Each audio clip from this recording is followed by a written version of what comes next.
Gabe Padilla alongside Mr. Austin Lewis. How you doing today, my man? Good, are you? Good, thank you.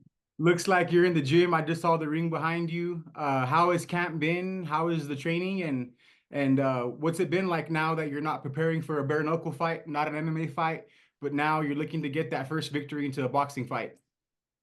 Um, Training camp has been going good. For the first time, I actually started camp before I signed a contract. I've freaking been training for a few months before I actually got the contract. For my last couple bare knuckle fights, I freaking signed a contract and then started training. Um, so there's that, and then my last camp just was a half-ass camp. I'm honestly lucky I freaking won that fight, but just everything going on in that fucker. Um, I'm I'd honestly rather it be a bare knuckle. I have more fun in the bare knuckle fights, but a fight's a fight. I just want to stay busy. I got a So couple I got a couple questions to kind of backtrack there, because you kind of brought up both topics. Just probably the first one I would say is, does it feel any different knowing that there's going to be a little bit of padding and you don't have to worry about the knuckles and the cuts so much? A little bit more of a calmer flow. Maybe you get to kind of be in the ring and not have to be so, you know, all the time moving forward and worrying about, what the bare knuckle side of things has to bring. yeah, so what's crazy about that is, and I'm thankful for the cool thing about the gloves is when you do get punched in the freaking eyes, like in that area, like the blood isn't really what got me. Like that was kind of cool getting bloody because I've never been bloody in a fight.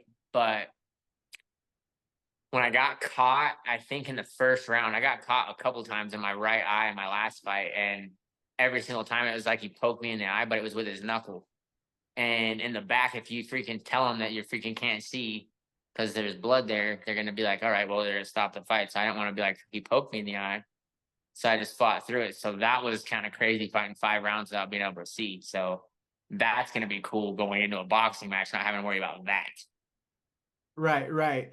And to kind of backtrack, my second question is I was there at your fight. I was even able to talk to you after. I told you that I felt that you looked really good going the distance 5 rounds. It was a great win in my eyes. I know as a fighter, you feel different in there, and you have your own expectations, what have you. What about the camp hindered you? Without giving too much away, I know we got the secrets in the camp. You know what I mean. But without giving too much away, what was tough about your last bare knuckle camp? Honestly, it was just a lazy camp on my behalf. Uh, like I just get off of work and just kind of like make myself go to the gym and stuff. And like now it's like that fire's lit underneath me. Like the fire's always been lit underneath me, but like now I'm like, dude, I gotta go to the gym. I gotta go learn some shit because now I'm learning like a different style. I'm training with a different team. It's not an MMA boxing team, it's an actual boxing gym. So I'm learning a different style. I'm learning my body. Um, I've actually been strength training, and out of fucking 30 fights that I've had, I've never once done strength conditioning. So I've been doing that for the last 2 months consistently every day. So there's been a lot of changes this camp, and I'm kind of excited to go out and show it. What made you change things up so drastically coming off a win as well? I know that it's a boxing fight, so you do got to kind of adapt, but the strength training, a different coach, a different team, why so many changes? Um, the different coach was just because if I'm trying to box, I need to go to an actual boxing gym, not an MMA gym. Um, like so because boxing and MMA fighters like have two totally different striking styles. And like honestly, I'm trying to make it to the top in bare knuckle. That's my goal. Um, but we're taking these fights just to stay busy on top of it. But yeah, like it's just crazy. Um, to kind of jump forward into fight night, you're fighting Jose Vialpando, 0-4. I've seen him fight. He's a scrappy guy. He definitely gets in there. He's definitely not shy. Have you ever been to one of his fights at a legacy card? Have you seen him fight? And if so, what do you think on this matchup?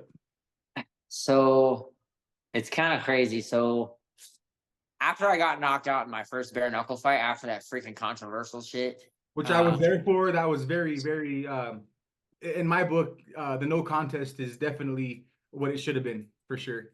yeah. Not So possibly even a disqualification yeah, for you. But they called it a win on him fight night, right? right?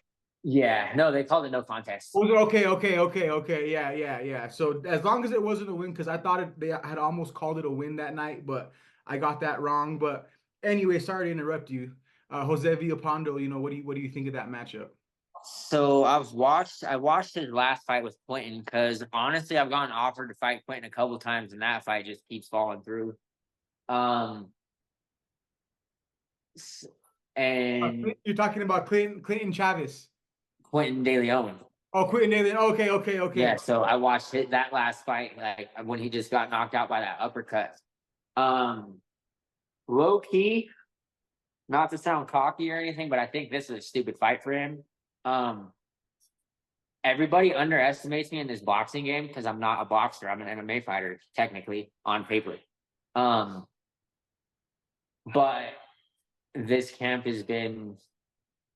I'm coming out to show that I got boxing skills too, and we're gonna show that we're gonna put him to sleep in a devastating fashion. Not just make him quit. We're gonna fucking put him to sleep. Um, to kind of jump forward, I know bare knuckle, you want to move to the top. That's kind of like your first priority right now. Have you heard anything from the promotion? Anything coming up bare knuckle wise? Because I definitely love to see you getting there again as well. Not as of right now. I was trying to get on the Denver card, but it got packed like super fast. But if anything pops up, we're staying ready. I know So they skipped us again this year, which I feel like they could have done good one more time coming back to Albuquerque, but it looks like from what I've seen, they're already booked all the way up until basically January of next year. And I mean, as for you guys, I'm not sure if you prefer to fight at home, especially a bare knuckle fight, but I guess when they fly you out and you get that first class treatment, that's a cool experience for you guys too. But as a fan and someone, that has been following the sport, they should have came one more time this year. I think they should have came one more time too. But honestly, um, I personally like fighting away from home because it takes a lot of the pressure off of you as a fighter. Because when you're the hometown guy, you feel like you have to win because everybody's there for you. Anytime I've fought out of town or whatever, it's like you got no pressure at all. Like you're going there to go shut the hometown person up. And usually it's happening, but there's times when it doesn't. Awesome, man. Well, I don't want to keep you too long. I know you're hard at work too, but I see you on social media, man. With shout out the Diesel Duramax family, right? Or no, or what do we Hell know? yeah, fuck yeah, Duramax. Yeah, yeah, and you're a man of many trades, man. So congrats on your last bare knuckle win. I look forward to seeing you November 9th, and I definitely look forward to seeing you back in the squared circle as well. And before we part ways, just want to say this interview will be available exclusively on boxinginmexico.com. Get all your boxing updates, bare knuckle, BKFC, and we also cover combat sports as well. And on your end, Mr. Austin Lewis, any shout outs to sponsors? And I know you got a lot of people behind you, man. So just shout out anybody that you like right now. So right now, I just like to shout out my coaches here at Grizzly Boxing. Um, I'd like to shout out Duke City Cages, Golden Hand Contractors, and that's it for now. And shout out to my niece up there.